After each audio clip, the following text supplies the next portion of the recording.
Teamster Power 767 Reality Check with Jeff Schenfeld and Garfield Hooper.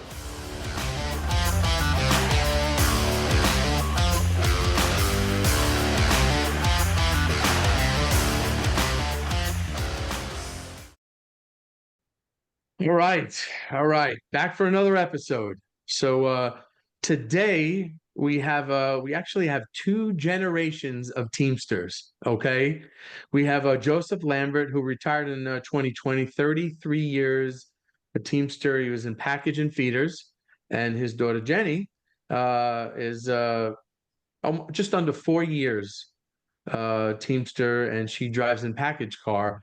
And I had spoken to Jenny this week, and she's like, "Jeff, can we do something on heat exhaustion?" Which is, I mean, it's happening all over the place. I mean, it's heat exhaustion, heat stroke, and I wanted to talk about it from Joseph when he was in there, which I think I crossed over some of that time, when I was in New York and down here.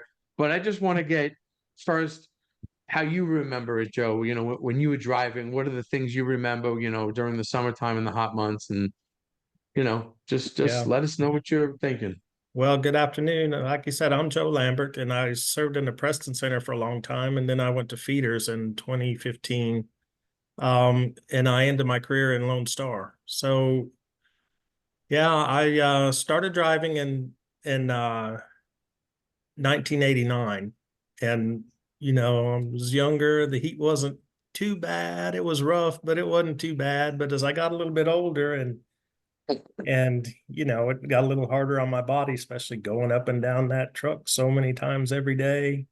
But yeah, we had smaller loads, we had smaller packages, we had of course at the time we also had signature required at every stop. That was before driver release. Yeah. Yeah. And along Yeah. with paper records and all that stuff that many don't remember anymore. But Wow. That's anyway, I did come down with heat exhaustion one day. Mhm.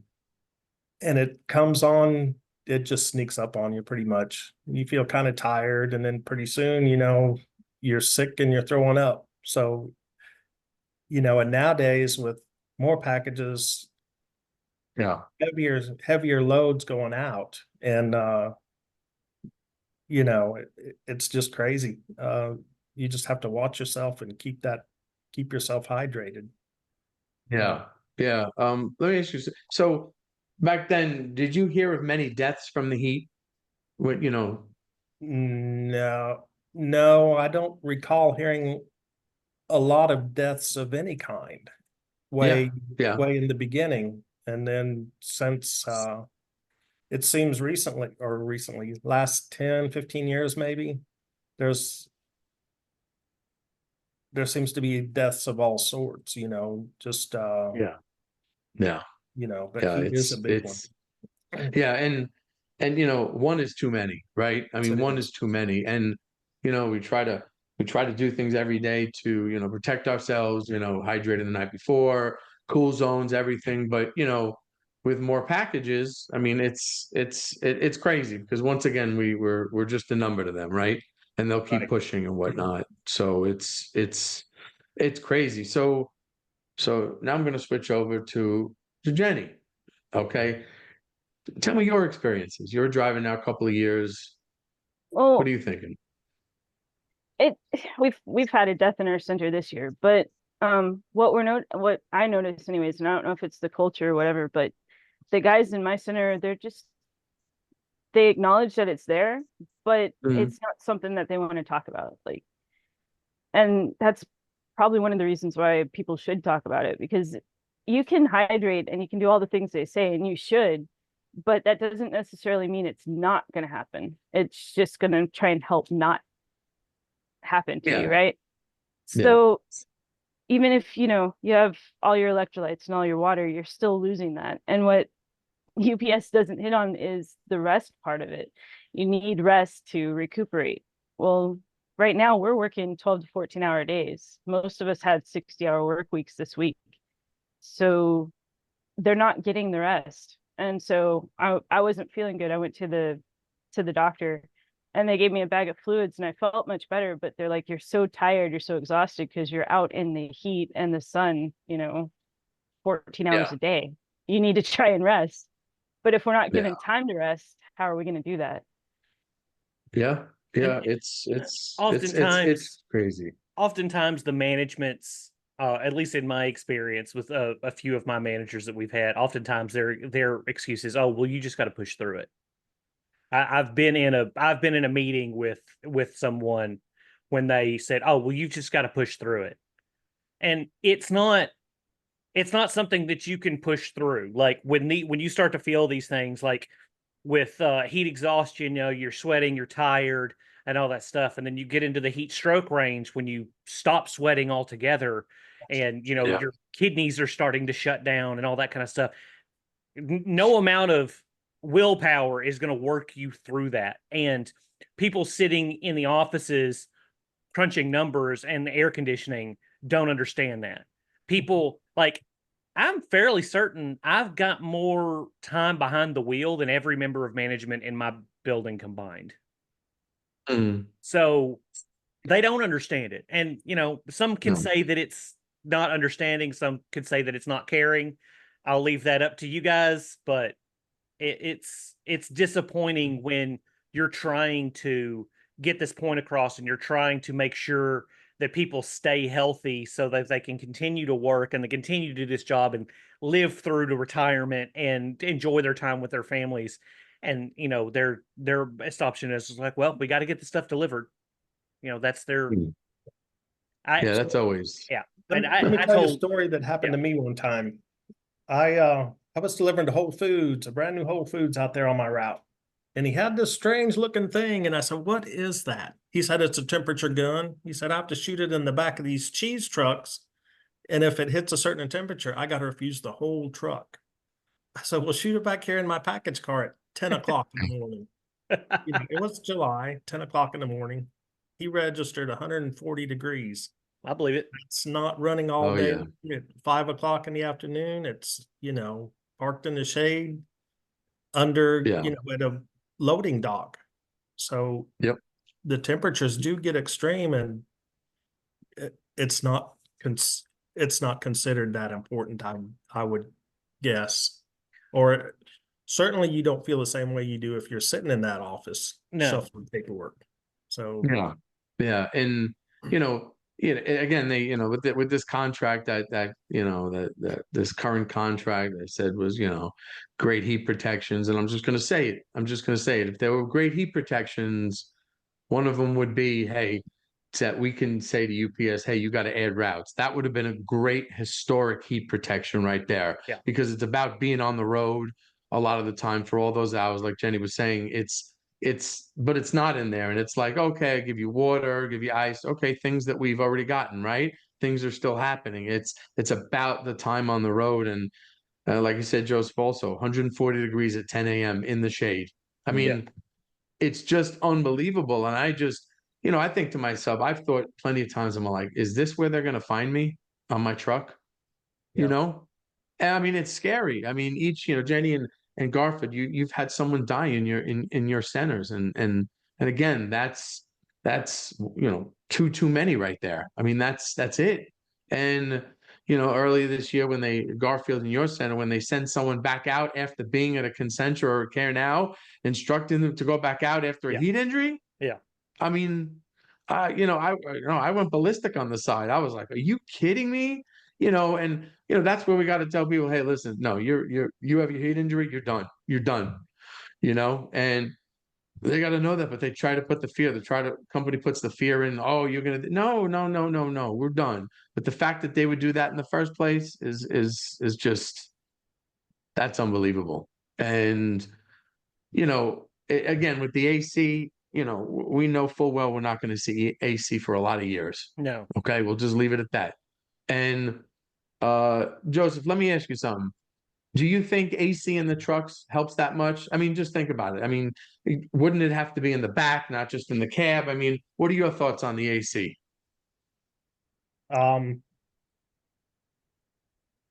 Something needs to be done about cooling the back, because you know, if you're moving in and out, at least you have some air moving around you. Yep. But when it's 140, 150 degrees in the back of the truck, where you've got to set up, you've got to get your packages, you can't stay out of the back of the truck.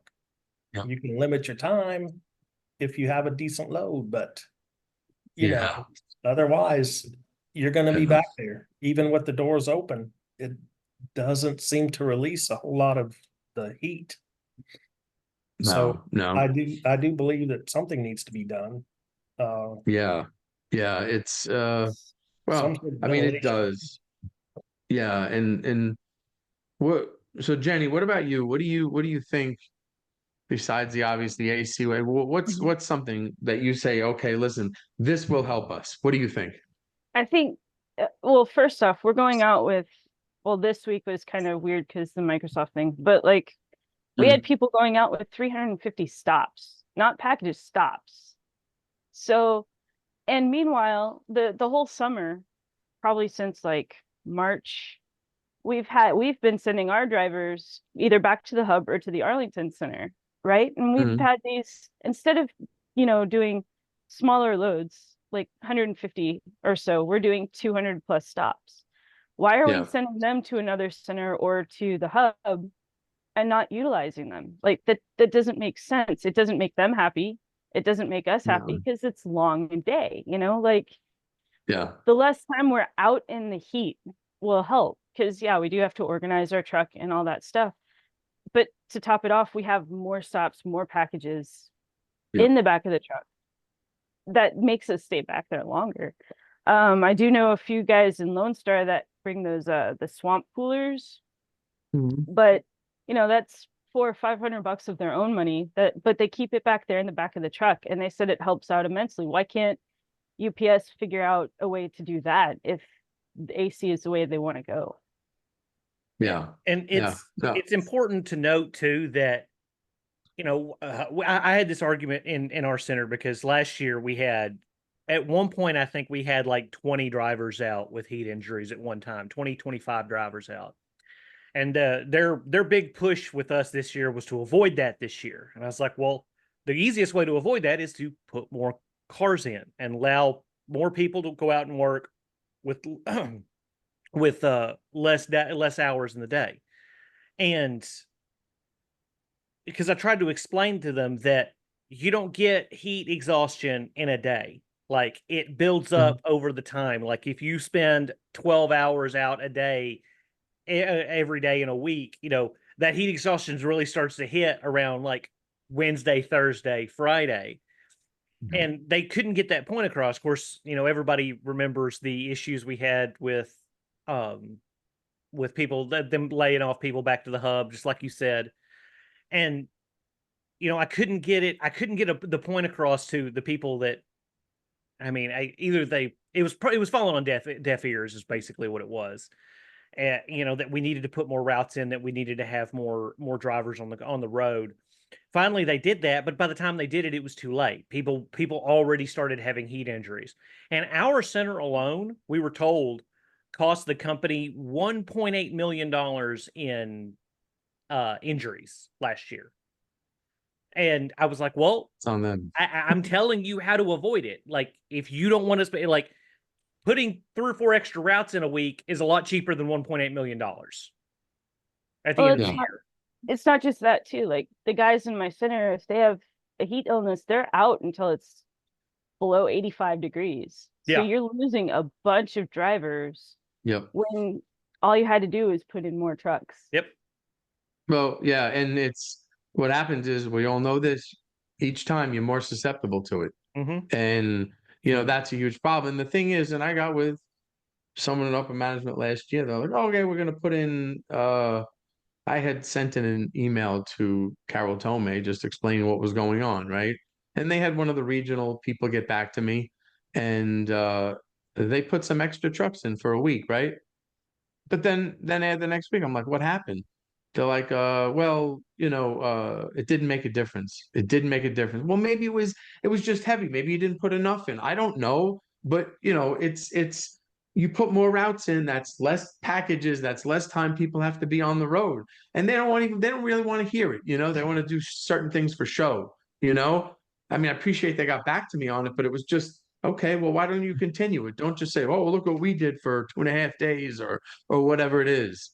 And, it's then you realize even more, which you already knew, that, you're just a number, and it's okay if that happens. Next person up, right? It's so, we really have to worry about ourselves, and hopefully, everyone knows that they go to their cool zone as much as they need. That's not part of their lunch. That's separate. Yep. Go to your cool zone.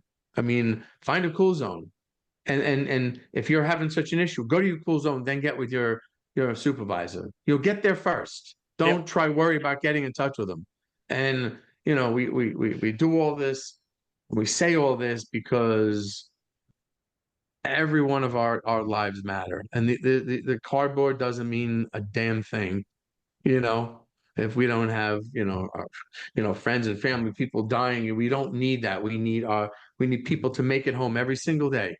So, Jenny and Joe, thank you very much. I appreciate you guys being on here, wanting to talk about it, and Jenny bringing that up during the week. And, I'm glad we got to do it because it's important. Everything's important, but, especially when we're dealing with this, especially when lives are at stake.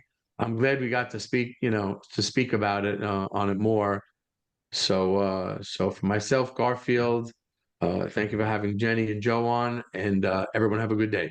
Thank you for having us. Right. Thanks. We all deal with national language, but on this podcast, when it comes to supplemental language, we deal mostly with the southern region. And as always, it's best to get advice from your local stewards or business agents. If you would like to reach out to us with any questions, we have an email address, 767realitycheck@gmail.com.